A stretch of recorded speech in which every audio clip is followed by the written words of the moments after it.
बिगड़ते कोरोना के हालात पर सुप्रीम कोर्ट की सलाह। जो केंद्र सरकार को सुप्रीम कोर्ट ने सलाह दी है, देर रात जो सुनवाई हुई, सुप्रीम कोर्ट ने कहा कोरोना को काबू करने के लिए लॉकडाउन पर विचार किया जाए। कोरोना की दूसरी लहर को काबू में करने के उपाय सोचे सरकार। अस्पताल में दाखिले के लिए एक राष्ट्रीय नीति बननी चाहिए। देखिए, बहुत अहम है ये। वैक्सीन की खरीद की पॉलिसी को रिवाइज करने को भी सुप्रीम कोर्ट ने केंद्र सरकार से कहा है। तो सुप्रीम कोर्ट के सुझाव आपको दिखाते हैं कि सुप्रीम कोर्ट ने केंद्र सरकार को वो कौन से सुझाव दिए हैं जिससे कोरोना के संक्रमण को रोका जा सके। आइए आपको दिखाते हैं। क्योंकि सुप्रीम कोर्ट में मामला पहुंच चुका है। सुप्रीम कोर्ट ऑक्सीजन की कमी पर, वैक्सीन के दामों को लेकर और कई सारी चीजों को लेकर इस मुद्दे पर सुनवाई कर रही है। तो सुप्रीम कोर्ट ने कहा कि संक्रमण पर लगाम लगाने के लिए लॉकडाउन लगाया जाए। यह सबसे बड़ी जो सुप्रीम कोर्ट की टिप्पणी या सलाह। लॉकडाउन से पहले सुनिश्चित किया जाए कि सामाजिक और आर्थिक असर कम पड़े। यह बहुत अहम है। पिछली बार जो लॉकडाउन लगाया गया था उससे काफी असर पड़ा था सामाजिक आर्थिक स्तर पर भी, और लोग कैसे पैदल चलकर घरों को जा रहे थे, यह सब हमने देखा था। जिन लोगों पर लॉकडाउन का असर पड़ेगा उनके लिए खास इंतजाम किए जाएं, यह कहा है सुप्रीम कोर्ट ने। और वैक्सीन की जो खरीद पॉलिसी है उसको फिर से रिवाइज किया जाए, क्योंकि वैक्सीन के दामों में बड़ा अंतर है। केंद्र के लिए कुछ, राज्य के लिए अलग कुछ और प्राइवेट एंटिटीज के लिए कुछ अलग। 2 हफ्ते में अस्पतालों में दाखिले के लिए एक राष्ट्रीय नीति बनाई जाए। अस्पतालों में दाखिला भी एक बहुत बड़ा चैलेंज है, तो इसके लिए भी सुप्रीम कोर्ट ने कहा है कि एक नेशनल पॉलिसी होनी चाहिए। आइए, एक और बड़ी खबर है। ऑक्सीजन संकट पर भी सुप्रीम कोर्ट ने केंद्र को निर्देश दिया है। 4 दिन के अंदर एक इमरजेंसी स्टॉक तैयार किया जाए। राज्यों के साथ मिलकर बफर स्टॉक तैयार होना चाहिए। सुप्रीम कोर्ट ने यह कहा है इमरजेंसी स्टॉक की लोकेशन का विकेंद्रीकरण, डिसेंट्रलाइजेशन होना चाहिए। ऐसा नहीं है कि यह स्टॉक एक ही जगह हो, अलग अलग जगहों पर, अलग अलग राज्यों में इसका स्टॉक किया जाए, ताकि जहां जरूरत पड़े वहां तुरंत इसको पहुंचाया जा सके। मनीषा, हमारे संवाददाता हमारे साथ जुड़े हुए हैं जो सुप्रीम कोर्ट को कवर करते हैं। मनीष, बताइए सुप्रीम कोर्ट की टिप्पणियों के बारे में और सलाह के बारे में।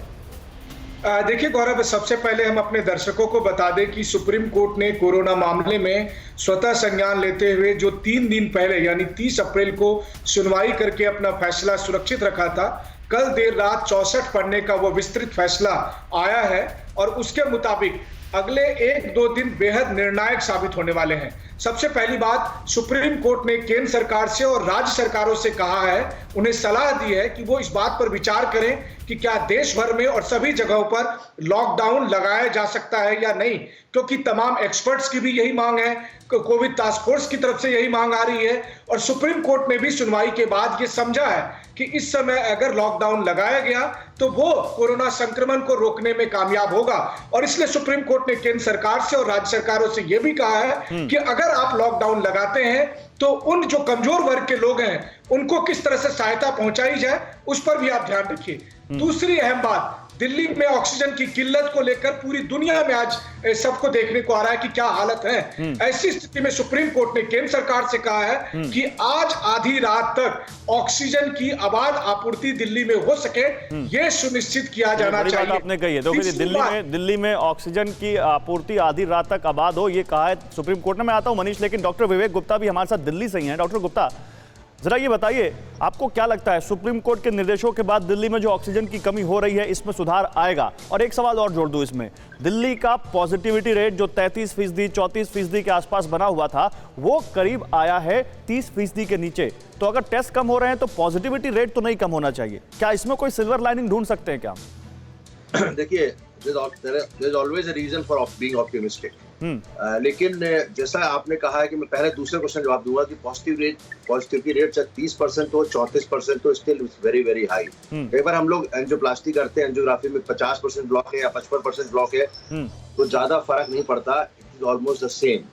We have to really find the reason. I am thankful to Supreme Court, Honorable Supreme Court, कि उन्होंने इस तरह की बातें करके उन्होंने कहा है, जैसा कि अभी डिस्कशन भी हुआ था कि वीकेंड पे थोड़ा कम हो जाता है, तो 4.25 लाख के आसपास केसेस हैं या 4 लाख के आसपास केसेस है, it is still very high. एक बात हम बता दें, जो हमारा अपना पर्सनल, क्योंकि मैं काफी कोविड पेशेंट देख भी रहा हूँ, हम लोग जो टेस्टिंग कर रहे हैं वो मेरे ख्याल से 75% पेशेंट्स की ही टेस्टिंग कर पा रहे होंगे, इससे भी कम कर पा रहे होंगे। अगर 4.25 लाख का आंकड़ा है तो कम से कम 4.5-5 लाख तो पेशेंट्स होंगे ही एक दिन के अंदर। तो कई लोग टेस्ट नहीं करा पा रहे हैं, कुछ लोग टेस्ट हो नहीं पा रहे हैं, कुछ लोग अपने इसमें है कि मुझे पहली बार बुखार आया, मुझे कोविड नहीं है, एक फॉल्स एश्योरेंस में रहना चाहते हैं, टेस्ट कराने से डरते हैं, तो इस चक्कर में ये टेस्टिंग तो ये। लेकिन सबसे इम्पोर्टेंट बात है लॉकडाउन की, जो आपने कहा काफी डिस्कस कर रहे हैं, क्या लॉकडाउन हमें फायदा करेगा कि नहीं करेगा। पिछली बार का हम देखें तो पिछली बार लॉकडाउन ने फायदा किया था और पूरे वर्ल्ड का ये हिस्ट्री है पूरे वर्ल्ड को देख ले, चाहे इटली हो चाहे यूएस हो, ठीक है। Lockdown has helped. क्योंकि क्या होता है कि लॉकडाउन से सबसे अच्छी बात है कि जो गरीब होता है, लोअर सोशल, लेकिन फिर वही सवाल है कि हर बार सरकार को डंडा क्यों चलाना पड़ता है? सरकार लॉकडाउन लगाएगी तो हम घर में बैठ जाएंगे, वरना हम ऐसे बाहर घूमते रहेंगे, ऑफिस बंद है फिर भी बाहर घूमते रहेंगे, बाजारों में घूमते रहेंगे, छुट्टियां मनाते रहेंगे, जैसा कि डॉक्टर राणा ने बोला अभी। ये भी तो सवाल है कि हम अपने ऊपर लॉकडाउन कब लगाएंगे। फिक्र आपकी, सोमवार से शुक्रवार रात 9 बजे सिर्फ TV9 भारतवर्ष पर।